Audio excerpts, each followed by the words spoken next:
Course in Miracles number 142, and I'm again going to share a paragraph this time from the Course in Miracles, a witness for Christ or for the ego. And it really comes alongside what I talked about last time on knowing if you knew what God wills for you. And it talked a little bit about joy, light, and then dark companions, which I think, Christ we'd see in light and experience joy and be given peace, and the ego, a dark companion, which comes out far too often. And I, for one, know that sometimes I catch myself, I'm like, oh, that was totally me being in the ego and not, walking with Christ, for example. So anyway, here is the reading.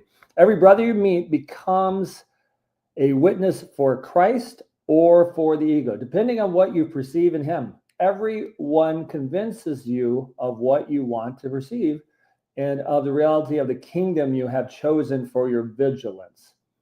Everything you perceive is a witness to the thought system you want to be true. Every brother has the power to release you if you choose to be free. You cannot accept false witness of him unless you have evoked false witness against him. If he speaks not of Christ to you, you spoke not of Christ to him. You hear by your own voice, and if Christ speaks through you, you will hear him.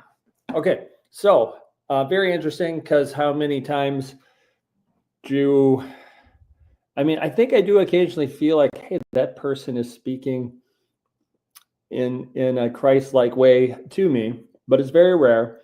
And also, not that great at, other than maybe if you think these videos have some Christ speaking through me, not that great of doing that, more than a small percentage of my time outside of these videos. So still working on that.